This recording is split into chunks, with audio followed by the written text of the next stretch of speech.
다행인 것은 거의 모든 이야기가 밋밋한 이야기로부터 시작이 된다는 것이죠. 맹숭맹숭 물에 술 탄 듯 술에 물 탄 듯 그런 시작. 이걸 어떻게 자극적으로 만드냐가 이제 스토리텔러의 역량이고 기술이라는 거죠. 예를 들어서 히키코모리 이야기를 해본다고 가정을 해볼게요. 작가의 어떤 자전적인 서사가 담기는 거죠. 자존감이 낮아서 사람들에게 툭툭 내뱉는 말이 사람들에게 상처가 되고, 또 사람들이 툭툭 내뱉는 말을 스스로 오해해서 상처받고 막 이런 경우. 그래서 사람들은 얘랑 대화만 나눠도 기분 나쁘고 뭔가 상처받기 때문에 서로 그럴 의도가 아니었는데 옆에 있으면 서로 상처를 주고받게 되는 그런 사람들.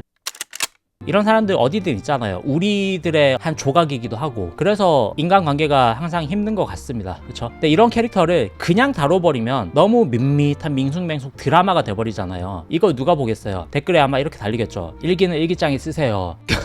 그럼 또 상처받고 나도 히키코모리 들어갈래, 나만의 공간으로. 이걸 반복이 될 텐데, 우리가 순문학을 쓰고 인문학을 할 게 아니잖아요, 작품으로. 그러면은 누가 보겠냐고요, 우리 작품을. 대중상업예술에서는 반드시 자극적인 포인트로 끌어올려서 상품화를 시켜야 합니다. 그래야 독자들이 거들떠라도 봐줍니다. 극단적으로 끌어올려야 된다는 거죠. 마음의 상처라고 한다면, 이 히키코모리라고 한다면 얘를 어떻게 시각화해볼까, 어떻게 물리적인 상처로 바꿔볼까, 이런 고민을 해볼 수 있다는 거죠. 왜냐하면 직관적이어야지 와닿잖아요. 입은 표현의 도구죠. 사실 손도 표현의 도구입니다. 그렇게 한다면은 비슷하게 구현을 시킬 수 있겠죠. 말로 내뱉는 상처가 아니라 손으로 주는 상처. 그래서 입에서 칼을 내뱉는 사람이 아니라 손에 칼이 달린 사람. 이렇게 메타포를 그냥 시각화해버릴 수도 있다는 거죠. 손가락이 아니라 예리한 칼날이 박혀있는 사람이 있으면 어떨까. 팀버튼 감독의 가이손이 이런 경우잖아요. 사실은 가이손 얘기를 하려고 큰 그림을 깔았던 건데, 가이손 팀버튼 감독의 자전적인 서사로 유명하죠. 히키코모리처럼 집에서 나가지 않고 그냥 만화나 그리고 있던 사람이었는데, 내가 말만 나누면 사람들이 상처를 입는다는 거죠. 거기에서 자기도 상처를 입고, 그래서 숨어서 작품만 만들었다는 거 아닙니까? 그 서사가 가이손의 에드워드 서사로 그대로 이어지는 거죠. 아무도 찾지 않는, 그리고 자기도 나갈 생각이 없는 성, 그 혼자만의 성에서 얼음을 깎으면서 눈을 내리게 합니다. 오직 한 사람, 내가 사랑했던 사람에게 눈을 선물하기 위해서. 혼자만의 방에 틀어박혀서 작품을 만드는 작가와 동일하죠. 눈 대신 작품이라는 아름다운 어떤 것으로 사람들과 소통합니다. 이렇게 명작은 항상 밋밋한 이야기를 자극적으로 끌어올리는 상황에서 발생을 하는 것 같더라고요.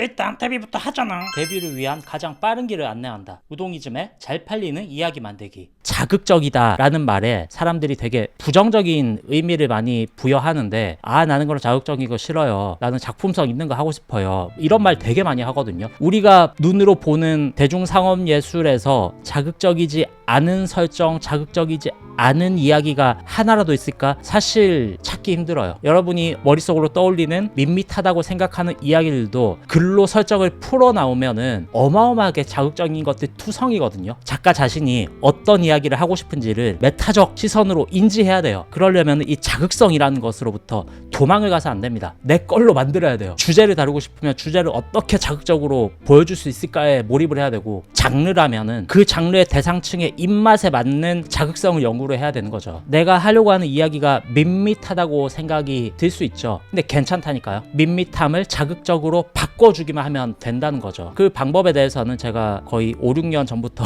꾸준히 쌓아두고 있잖아요. 그 영상들을 참고해 주시고요. 구독, 좋아요 해주시고 감사합니다. 즐거운 창작 되세요. 구독, 좋아요는 6년을 해도 입에 붙질 않네.